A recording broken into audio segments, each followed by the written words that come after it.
Assalamualaikum warahmatullahi wabarakatuh. Halo, apa kabar semuanya sobat dimanapun Anda berada. Kita ketemu lagi di channel Jumpa Hamzah. Islam adalah agama yang kompleks ya, dan Islam memang mengatur hampir seluruh kehidupan mereka yang beragama Islam ya, terutama dalam penampilan, dalam beribadah, apalagi dalam perdagangan, muamalah, atau mungkin dalam memilih style ya. Islam itu sangat mengatur begitu ya, dengan tujuan orang yang beragama Islam atau mereka yang beragama Muslim menjadi terukur dan menurut standar Islam begitu ya, agar tidak keluar dari koridor-koridor yang sudah menjadi peraturan agama Islam. Termasuk salah satunya adalah personal hygiene atau kerapian ya. Karena dengan kerapian orang itu akan meningkatkan rasa percaya diri, self confidence, terutama bagi mereka yang suka tampil di depan publik, tampil di on cam kamera. Kemudian mereka yang suka berhubungan dengan klien ya, pokoknya berhubungan dengan personal hygiene atau penampilan fisik gitu ya. Dan penampilan-penampilan semacam itu tidak bisa terlepaskan dari rambut, karena rambut ini memiliki keistimewaan tersendiri ya bagi manusia, apalagi bagi perempuan ya. Rambut adalah mahkota, pun juga bagi mereka yang kaum laki-laki ya. Banyak sekali style-style rambut yang berkembang setiap tahun. Ada yang cepak, ada yang panjang, ada yang botak sekalipun, itu ada stylenya. Bahkan ada yang keriting keribo juga ada ya. Anak-anak usia 5 tahun hingga mungkin usia SMA itu beda stylenya, orang dewasa beda lagi. Nah, terkait dengan rambut, kita tidak bisa melepaskan dari yang namanya warna rambut, karena memang warna rambut itu mewakili kepribadian yang bersangkutan, sekaligus juga bisa menambah kepercayaan diri gitu ya. Apalagi mereka yang bisa dikatakan public figure gitu, mewarnai rambut ya mungkin bisa menjadi style terbaru dan gebrakan baru bagi mereka. Ya, sepakat ya bahwa rambut itu memang adalah mahkota bagi seluruh manusia di muka bumi ini tanpa terkecuali. Dan kalau kita membahas tentang warna rambut ya dari perspektif Islam, ada beberapa ulama yang memang sepakat ya, terutama madzhabul arba yang disebut dengan 4 mazhab itu sepakat bahwa warna rambut itu boleh-boleh saja asalkan tidak dengan warna hitam. Nah, ada apa dengan warna hitam? Kenapa hanya warna hitam yang menjadi masalah? Dan apakah memang ada yang memperbolehkan warna hitam ini? Atau bagaimana? Kita akan coba bahas dan diskusikan di video ini. Jangan skip videonya biar tidak salah paham, dan jangan di skip kalau sedang menonton. Kita putar dulu intronya dan mari kita mewarnai rambut.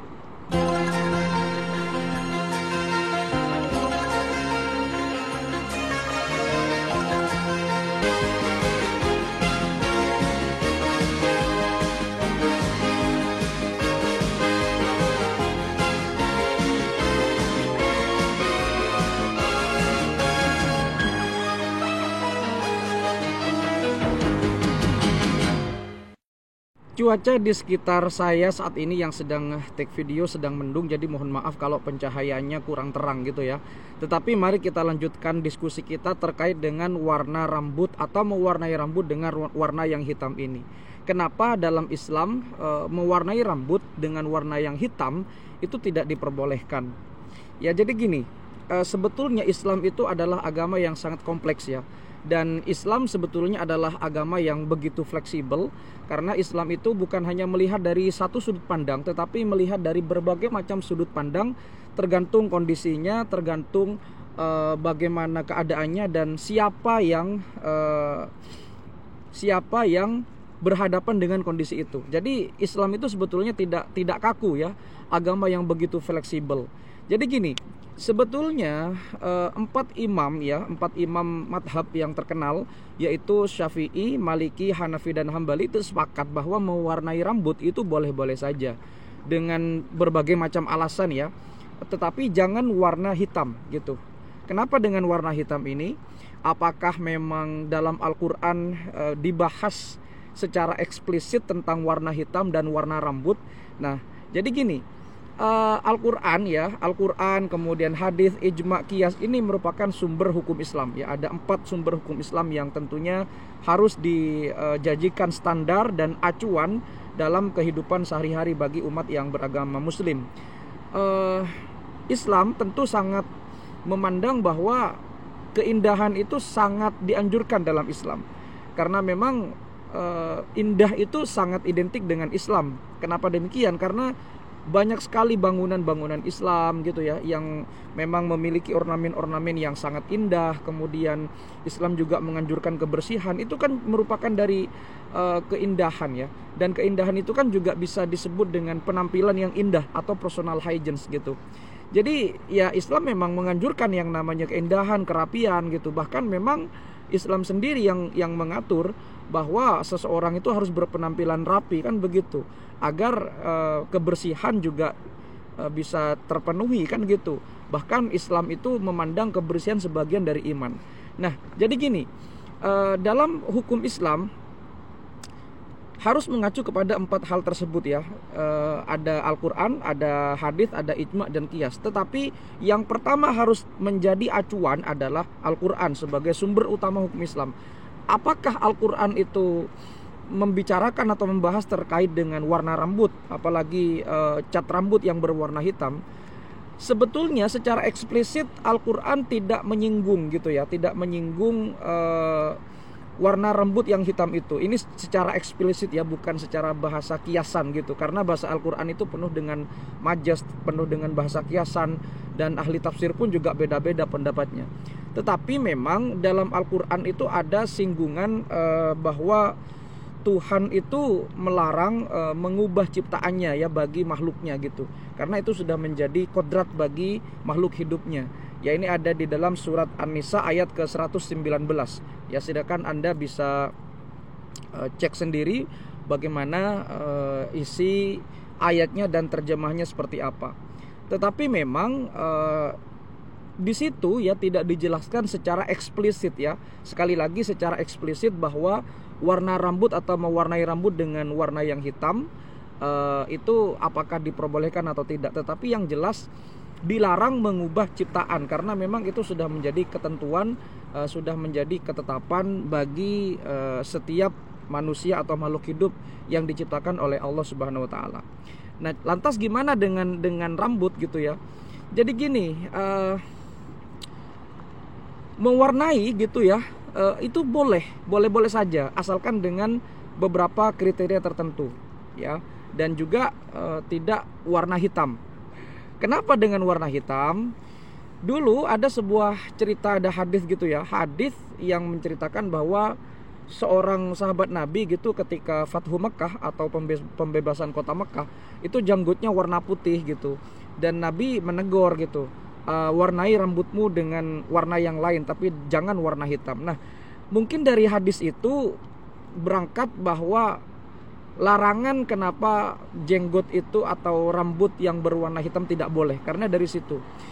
Nah, para ulama itu sepakat bahwa dengan mengubah warna jenggot hitam menjadi warna jenggot putih menjadi hitam, itu seolah-olah mengelabuhi gitu ya, mengelabuhi atau mengubah ciptaan.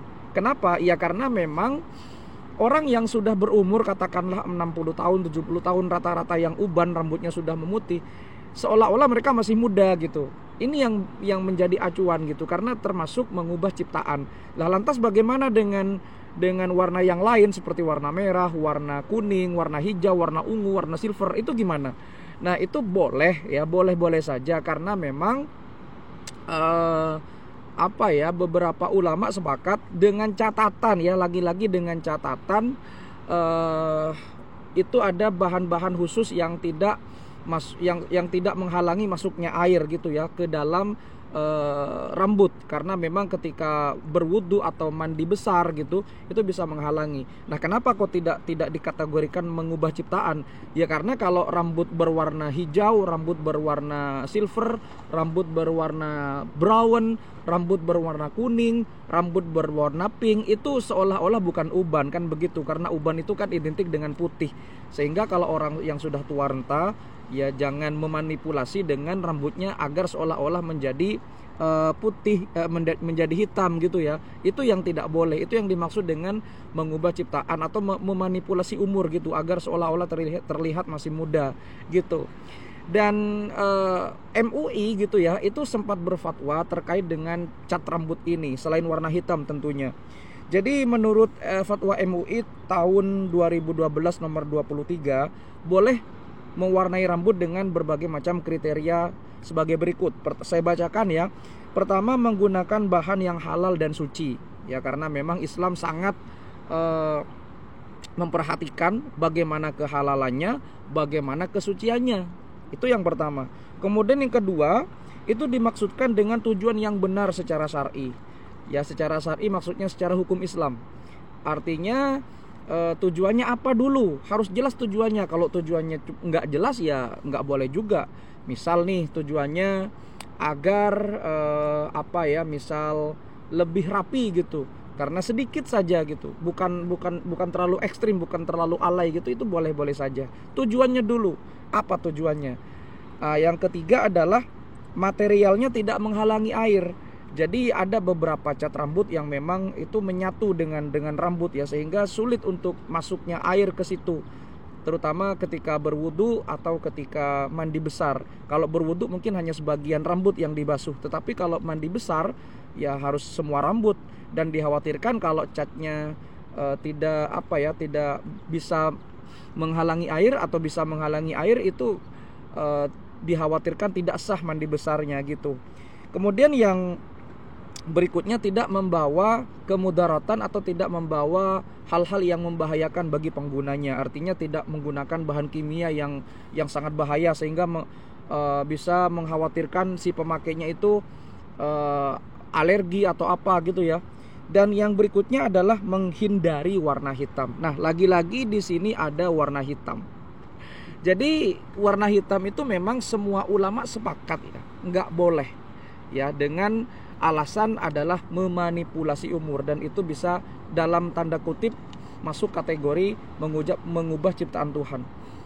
Tapi ada beberapa hal yang memperbolehkan warna hitam ini, karena sekali lagi Islam itu bukan hanya melihat dari satu sudut pandang, tapi melihat dari berbagai macam sudut pandang, kondisi dan situasi, dan siapa yang ada dalam kondisi tersebut.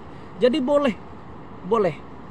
Kapan bolehnya? Nah, pertama ketika mereka berperang ya, dalam rangka untuk mengelabui musuh. Misal nih, dulu kan ketika zaman perang gitu ya, belum teknologi canggih, misalkan ada panglima yang udah tua gitu, sedangkan musuhnya udah kenal gitu, ciri-cirinya adalah dia udah tua, rambutnya uban. Nah, itu boleh mewarnai warna hitam, asal dalam tanda kutip dalam maksud untuk berperang dan untuk melindungi lawan ya, untuk melindungi untuk melindungi pasukannya. Setelah selesai perang baru bisa diperbaiki lagi gitu. Atau ketika masih perang ya boleh-boleh saja, tapi dalam tanda kutip ya, hanya untuk peperangan dan untuk melindungi pasukannya dan untuk keselamatan dirinya pastinya. Karena kan kalau misalkan sudah dikenal rambutnya putih, rambutnya uban, itu bisa mudah dikenali oleh musuh gitu kan, dan bisa menjadi sasaran empuk. Jadi boleh ketika saat berperang. Yang kedua, ya boleh ketika untuk untuk membuat orang itu menjadi menjadi takut gitu ya. Ini sekali lagi untuk perang. Jadi kalau misalkan ada orang yang nggak takut warna putih dan ada orang yang takut melihat warna hitam atau bisa dikatakan fobia, itu boleh-boleh saja. Tapi dalam tanda kutip ini ketika perang. Kalau nggak perang ya nggak bisa, nggak boleh gitu. Ya nggak boleh kalau bukan perang. Kemudian ketika yang tidak boleh warna hitam itu yang boleh hanya dua yang boleh ya. Hanya dua itu yang boleh. Jadi kalau selain dua itu nggak boleh. Ya mungkin ada beberapa kondisi juga yang mungkin akan terus berkembang gitu ya. Mungkin ketika medis gitu, hal-hal medis yang memperbolehkannya, atau hal-hal yang dalam keadaan genting, keadaan darurat itu mungkin boleh-boleh saja. Tapi dalam kondisi tertentu ya, atau sangat terdesak itu baru boleh. Nah, kenapa Islam itu sangat melarang warna hitam ketika mewarnai rambut? Ketika mereka dalam tanda kutip ingin menipu lawan jenis. Misalkan orang yang sudah tua renta mau menikah gitu ya, karena rambutnya sudah uban sehingga menyemir dengan warna hitam, agar tujuannya mengelabui lawan jenis, sehingga seolah-olah lawan jenis itu melihat wah ini masih muda. Itu nggak boleh dan masuk kategori mengubah ciptaan gitu. Tetapi memang di dalam kondisi-kondisi tertentu gimana ya? Contoh nih, ada orang yang memang uban itu nggak melihat umur gitu. Kadang kelainan genetika atau mereka pakai sampo yang berbahaya gitu, terlalu banyak bahan kimianya, sehingga kadang kita banyak menyaksikan di luar sana gitu ya, ada orang yang umur 10 tahun udah uban karena faktor genetik. Ya mungkin itu ini mungkin ya, sekali lagi ini mungkin. Apakah itu boleh? Ya mungkin boleh. Ya mungkin boleh saja, tapi hanya sebatas untuk kondisi tertentu ya. Karena kan kalau misalkan dalam tanda kutip orang yang tua gitu ya, itu baru tuh nggak boleh. Tapi kalau misalkan anak kecil yang uban karena faktor genetik, itu mungkin boleh dengan treatment ya, bukan warna, mungkin dengan treatment khusus, dan anak itu bisa berubah lagi rambutnya menjadi hitam seperti sedia kala gitu. Tetapi ada beberapa ulama yang memperbolehkan gitu ya. Salah satunya adalah ulama non madhab tadi ya, bukan Imam Maliki, bukan Imam Syafi'i, bukan Imam Hanafi, bukan Imam Hambali ya. Ulama tersebut salah satunya adalah Imam Al-Ghazali, yang mengatakan bahwa sebetulnya warna hitam rambut itu makruh tanzih, jadi sangat tidak dianjurkan bagi tanda kutip, sekali lagi tanda kutip, bagi mereka yang belum tua renta gitu ya. Tapi kalau udah tua renta mungkin umur 60 70 tuh nggak boleh. Tapi kalau misalkan umur 40 50 itu masih boleh-boleh saja menurut Imam Al-Ghazali, dan juga menurut Yusuf Al-Qurtubi itu juga boleh. Tapi sama dengan pendapat Al-Ghazali ya, hanya umur-umur yang tidak terlalu tua gitu yang diklasifikasikan boleh, tetapi juga makruh tanzih, sangat tidak dianjurkan gitu ya. Dan itulah mungkin beberapa poin yang bisa saya sharingkan kepada Anda ya, bahwa sebetulnya Islam itu bukan agama yang kaku, tapi melihat berbagai macam perspektif, kondisi, dan juga siapa yang ada di kondisi tersebut. Intinya semir rambut boleh-boleh saja ya, dengan beberapa catatan tadi. Kalau hitam itu nggak boleh, tapi juga ada beberapa kondisi yang memperbolehkan ya, seperti dalam peperangan, seperti dalam kondisi medis, atau tujuan-tujuan tertentu yang standar dengan hukum syar'i. Demikian, mudah-mudahan bisa memberikan manfaat. Kalau misalkan ada kata-kata salah, ada referensi yang kurang tepat, dan ada kata-kata yang kurang berkenan, saya minta maaf, koreksi di kolom komentar. Sampai jumpa di video berikutnya. Wassalamualaikum warahmatullahi wabarakatuh.